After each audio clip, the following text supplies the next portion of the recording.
ಚೆನ್ನಮ್ಮನ ಜೈಲಿನೊಳಗಿಟ್ರು ಅಂತ ಇವ್ರನ್ನ ಗೌರವಯುತವಾಗಿ ಅಂದ್ರೆ ಇವರು ರಾಜ ಮಿಲಿತನದವರಾಗಿರೋದ್ರಿಂದ ಗೌರವಯುತವಾಗಿ ಇವ್ರನ್ನ ಗೃಹ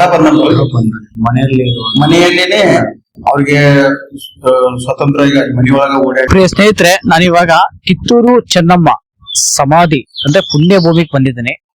ಇಲ್ಲಿಗೆ ಯಾಕಪ್ಪ ಅಂತ ಇಲ್ಲಿ ಕರ್ಕೊಂಡ್ ಬಂದವನೆ ಅಂತ ನೀವು ಯೋಚನೆ ಮಾಡ್ತಿದ್ರ, ಇದು ಇತಿಹಾಸ ಪ್ರಸಿದ್ಧ ಪುಣ್ಯ ಸ್ಥಳ.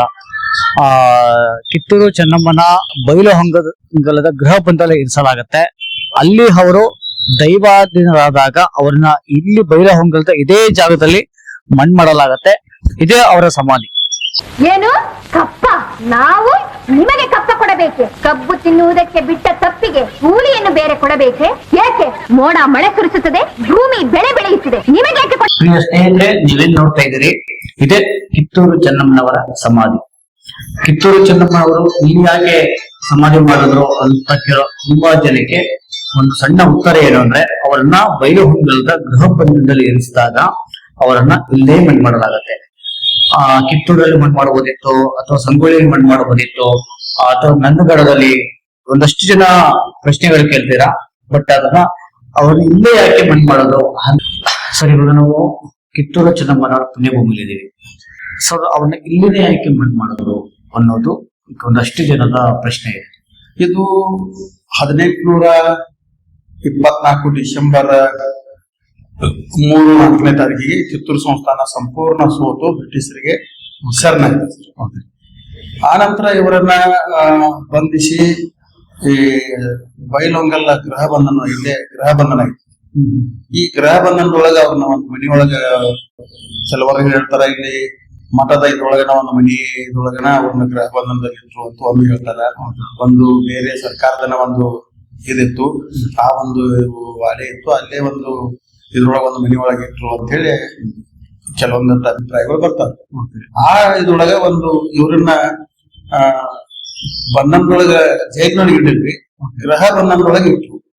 ಎಲ್ಲಾರು ಏನ್ ಹೇಳ್ತಾರ, ಚೆನ್ನಮ್ಮನ ಜೈಲಿನೊಳಗಿಟ್ರು ಅಂತ ಇವ್ರನ್ನ ಗೌರವಯುತವಾಗಿ ಅಂದ್ರೆ ಇವರು ರಾಜ ಮಿಲಿತನದವರಾಗಿರೋದ್ರಿಂದ ಗೌರವಯುತವಾಗಿ ಇವ್ರನ್ನ ಗೃಹ ಬಂಧನದೊಳಗೆ ಮನೆಯಲ್ಲೇನೆ ಅವ್ರಿಗೆ ಸ್ವತಂತ್ರ ಮನೆಯೊಳಗ ಓಡಾಡ್ಲಿಕ್ಕೆ ಹಾಲು ಕಾಲುಗಳನ್ನು ನೇಮಿಸಿ ಅವರಿಗೆ ಎಲ್ಲಾ ಒಂದಷ್ಟು ಸೌಲಭ್ಯಗಳನ್ನು ಕೊಟ್ಟು ಅವ್ರನ್ನ ಜನಸಂಪರ್ಕದಿಂದ ದೂರ ಇರ್ತಾರೆ.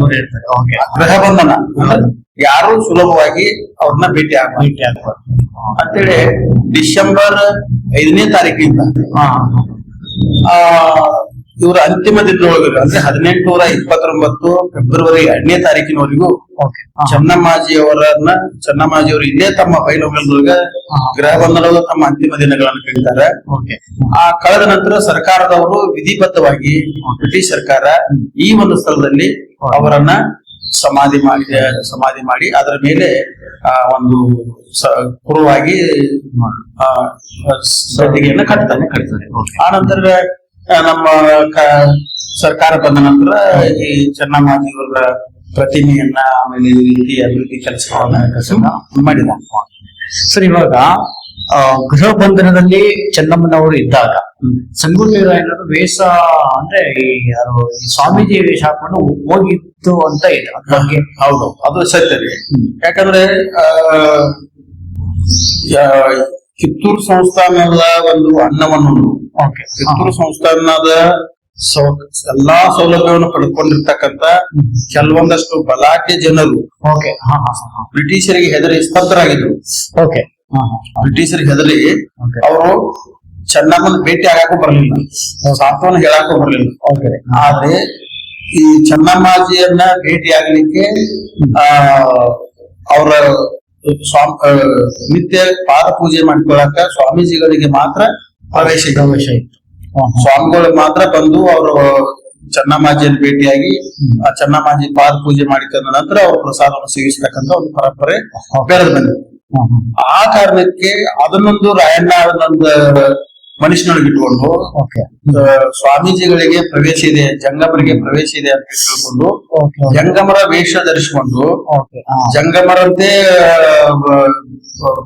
ವೇಷ ಬದಲಾವಣೆ ಮಾಡಿಕೊಂಡು Okay. ಚೆನ್ನಮ್ಮಾಜಿಯವರ ಭೇಟಿಯಾಗಿ ಅವರಿಗೆ ಸಾಂತ್ವನದ ಹೇಳ್ತಕ್ಕಂತ, ಧೈರ್ಯವನ್ನು ಹೇಳ್ತಕ್ಕಂತ, ಓಕೆ ಆಮೇಲೆ ಅವರಿಂದ ಮಾರ್ಗದರ್ಶನವನ್ನು ಪಡಿತಕ್ಕಂತ, ಮುಂದಿನ ಹೋರಾಟದ ಒಂದು ರೂಪುರೇಷೆಗಳನ್ನ ಚರ್ಚೆ ಮಾಡ್ತಾನೆ. Okay. ಅವಾಗ ಚೆನ್ನಮ್ಮಾಜಿಗೆ ಒಂದು ಆತ್ಮಸ್ಥೈರ್ಯ ಬರ್ತದ.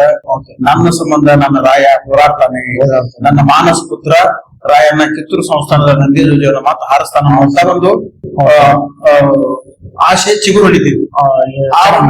ಆ ಒಂದು ಆತ್ಮಸ್ಥೈರ್ಯವನ್ನ ತುಂಬುವಂತ ಆ ಚೆನ್ನಮ್ಮಾಜಿ ಮತ್ತು ಅವರ ಸೊಸೆಯಂದಿರಾದಂತ ವೀರಮ್ಮ ಮತ್ತು ಜಾನಕಿ ಅವರು ಗೃಹ ಬಂಧನದೊಳಗಿರ್ತಾರೆ. ಓಕೆ ಅವರನ್ನು ಭೇಟಿಯಾಗಿ ಅವ್ರಿಗೆಲ್ಲರಿಗೂ ರಾಯಣ್ಣ ಸ್ವಲ್ಪ ಧೈರ್ಯದ ಮಾತುಗಳನ್ನ ಹೇಳಿ ಅವರಿಗೆ ನಾವು ಎಲ್ಲರೂ ಕಿತ್ತೂರು ಸಂಸ್ಥಾನದ ಸೈನಿಕರು ಸೇರ್ಸೋದು ಪರವಾಗಿದ್ದೀವಿ, ಪರವಾಗಿ ಹೋರಾಟ ಮಾಡಾಕತ್ತೀವಿ ನಾವು, ಮತ್ತೆ ಕಿತ್ತೂರು ಸಂಸ್ಥಾನವನ್ನ ಪುನಃ ಕರ್ತೇವೆ, ದತ್ ಪುತ್ರ ಸವಾಯಿ ಮಲಸರ್ಜುನ ಮತ್ತೆ ರಾಜನಾಗಿ ಮಾಡ್ತೀವಿ ಅನ್ನುವಂತ ಒಂದು ಶಪಥವನ್ನ ಚೆನ್ನಮ್ಮಾಜಿ ಮುಂದೆ ಇಡ್ತಾನೆ.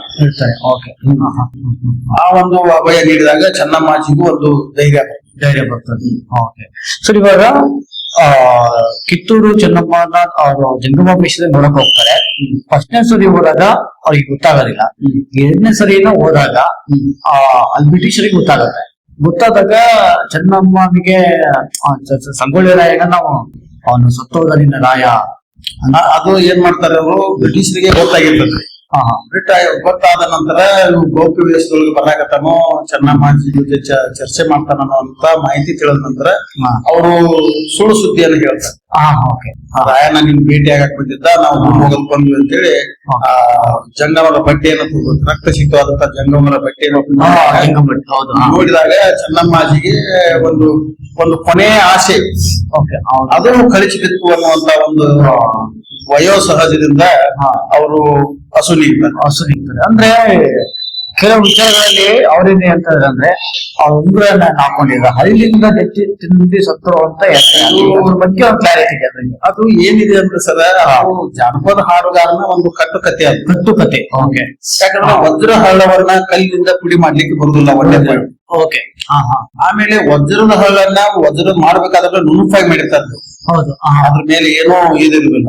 ಒಂದ್ ವೇಳೆ ನುಂಗಿದ್ರು ಸುಧಾ ಅದು ವೈಜ್ಞಾನಿಕವಾಗಿ ಪರಿಶೀಲನೆ ಮಾಡಿದ್ರ ಬಹುಶಃ ನಾನು ಕೆಲವೊಂದಷ್ಟು ಇಂಟರ್ನೆಟ್ ಒಳಗ ಅಲ್ಲಿ ಇಲ್ಲಿ ಮಾಹಿತಿ ಸರ್ಚ್ ಮಾಡಿದಾಗ ಆ ಒಂದು ಅಮೆರಿಕದ ಒಂದು ನಾಯಿ ವಜ್ರದ ಹಳ್ಳನ್ನ ನುಂಗಿರ್ತಕ್ಕಂಥ ಘಟನೆಯನ್ನು ನಾನು ಇಂಟರ್ನೆಟ್ ನಲ್ಲಿ ಓದಿದೆ.